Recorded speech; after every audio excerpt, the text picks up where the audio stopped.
Fear, a primal emotion, courses through the veins of humanity. It's a potent force that can both protect and paralyze us. We've all felt its grip, a racing heart, a cold sweat, a sense of impending doom. But where does this fundamental feeling originate? What are the roots of fear that wind deep within the human psyche? By understanding the genesis of fear, we can begin to unravel its complexities.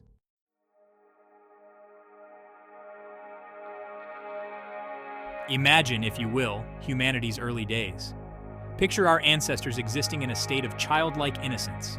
They lived in harmony with nature, their needs met by the abundance that surrounded them. In this primordial state, fear was absent. There was no need for it. Life was a tapestry of instinct and intuition, where survival was a given, not a struggle. Our ancestors were deeply connected to something greater than themselves. They possessed an inherent understanding of their place within the grand scheme of existence. However, a pivotal shift occurred.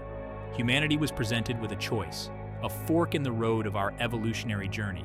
We chose to grasp for control, to become masters of our own destiny. This seemingly empowering decision, however, came at a great cost: the birth of fear.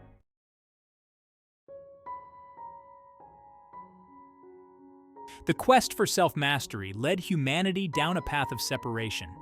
As we strive to control our lives and shape our destinies, we inadvertently distanced ourselves from the higher power that had once been our compass. Like a child wandering away from its parent in a crowded marketplace, we lost sight of the guiding force that had provided us with security and a sense of belonging. This separation from the divine sparked a primal fear within us. We were alone, vulnerable, and adrift in a world that suddenly seemed vast and menacing. The realization that we were responsible for our own well-being, without a safety net to catch our fall, filled us with a sense of dread and insecurity.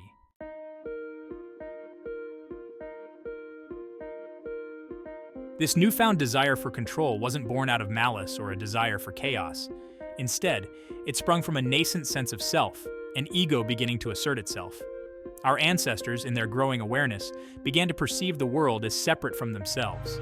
They saw the sun, the moon, and the stars, not as benevolent guardians, but as distant entities, governed by forces beyond their understanding. The animals they once lived alongside were no longer companions, but potential rivals in the pursuit of resources. This burgeoning ego, while a natural progression in human development, came with a hunger for more power, more control, more understanding. It whispered promises of limitless potential, urging our ancestors to reach beyond their perceived limitations and seize control of their own destinies.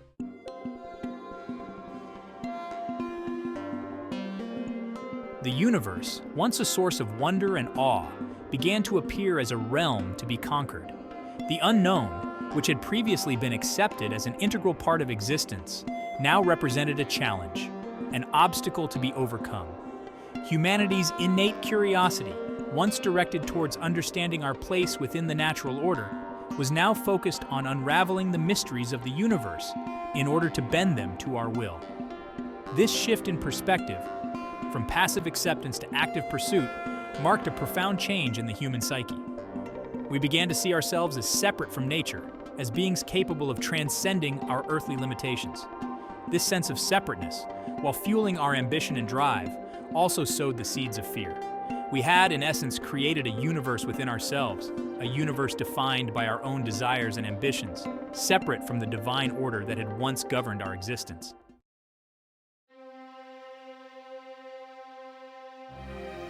This ambition, this burning desire to become masters of our own fate, came at a price. As we focused on our individual desires and aspirations, we began to lose sight of the interconnectedness that had once bound us together. The well-being of the tribe, once paramount, became secondary to the pursuit of personal gain. The bonds of community, once forged in shared experiences and mutual reliance, began to fray.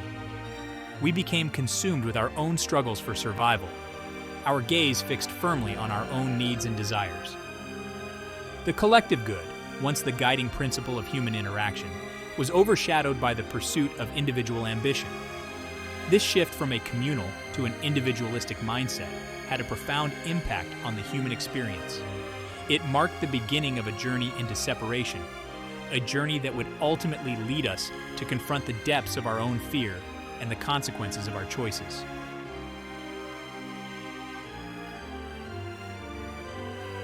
Let's delve into a personal anecdote.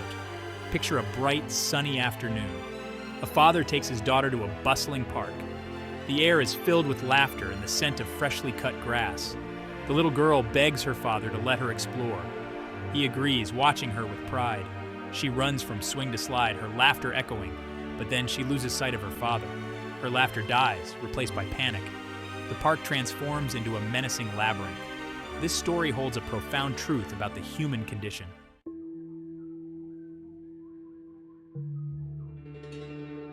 This sense of fear, born from separation, has far-reaching consequences.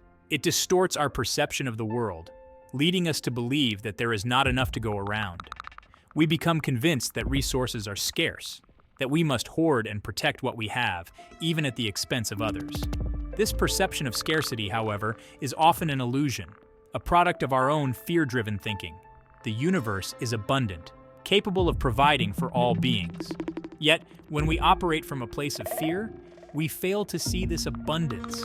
We become trapped in a cycle of competition and conflict, convinced that our survival depends on our ability to outmaneuver and overpower others.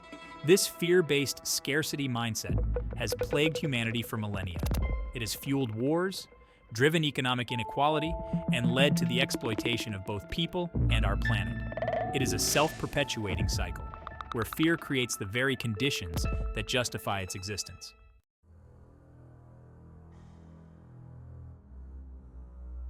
From this toxic brew of fear and scarcity, evil emerges. It is not a supernatural force, but a byproduct of human choices, a manifestation of our darkest impulses. When we allow fear to dictate our actions, we create the conditions for evil to flourish. Evil thrives on division, on the belief that we are separate from one another, that our needs are in opposition. It whispers in our ears, urging us to prioritize our own self-interest above all else. It convinces us that the only way to secure our own survival is to dominate and control others. Evil is a chameleon, taking on many forms throughout history. It is the dictator who seizes power through force and intimidation.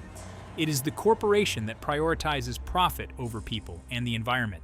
It is the bully who derives pleasure from inflicting pain on others.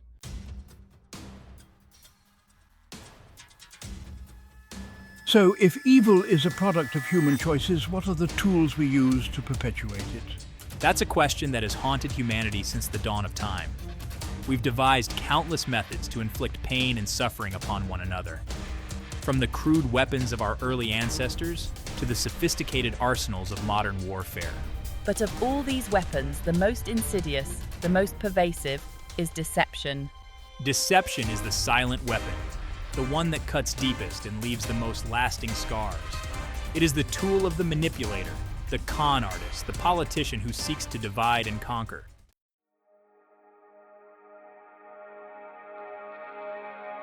Deception wears many masks, I continued, my voice low and steady. It can be overt, a blatant lie designed to mislead and manipulate. Or it can be subtle, a carefully constructed narrative that distorts the truth just enough to serve its purpose. It can be used to gain power, to amass wealth, or simply to protect one's ego, Adam added, his voice tinged with a hint of sadness. And it's everywhere, Sarah said, her gaze distant, as if recalling a painful memory. In our personal relationships, in the workplace, in the halls of government. Deception is the lifeblood of evil, I said, my voice firm with conviction. It allows fear to fester and grow, to poison our hearts and minds. It prevents us from seeing each other as we truly are, interconnected beings sharing a common destiny.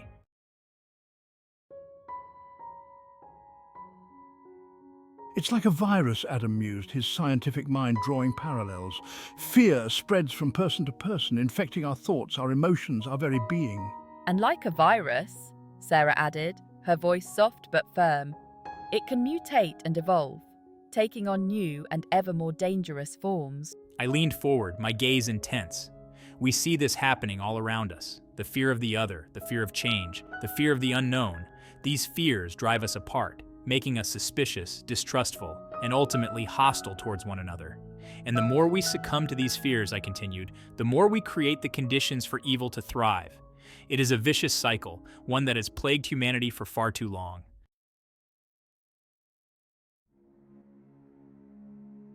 So what can we do? Adam asked, his voice laced with a mix of despair and hope. How do we break free from this cycle of fear and suffering? It begins with awareness, Sarah said, her voice calm and steady. We must first recognize the insidious nature of fear, how it distorts our perceptions and drives our actions. We must learn to question our assumptions, to challenge the narratives that keep us trapped in fear-based thinking, I added. And most importantly, Sarah continued, her gaze meeting mine, we must cultivate compassion. We must strive to see the world through the eyes of others, to understand their fears, their hopes, their dreams. Only then, I said, my voice filled with a quiet sense of hope, can we begin to heal the divisions that separate us and create a world where fear no longer holds sway.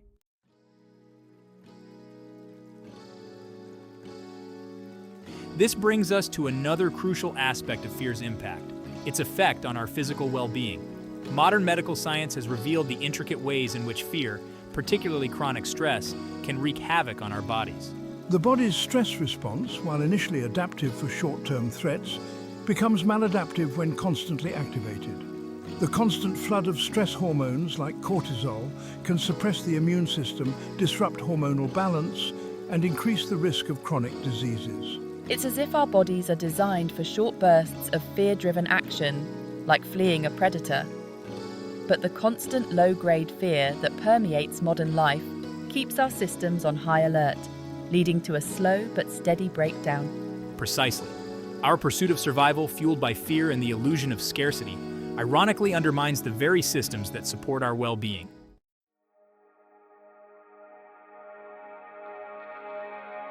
And the damage isn't limited to our physical health, I continued, my voice tinged with concern. The field of psychology has long recognized the profound impact of fear and trauma on the human psyche. Traumatic experiences, particularly those that occur in childhood, can leave lasting scars on our emotional and mental well-being, Sarah added, her voice soft with empathy. They can shape our beliefs about ourselves and the world, often leading to a heightened sense of fear and vulnerability. Indeed, I said, nodding in agreement. These unresolved traumas can manifest in a variety of ways, from anxiety and depression to more severe mental health conditions. They can impair our ability to form healthy relationships, trust others, and lead fulfilling lives. It's a tragic irony, Adam observed, his voice filled with a mix of sadness and understanding, that our attempts to secure our survival through the accumulation of power and resources can lead to emotional and psychological wounds that make it difficult to truly live.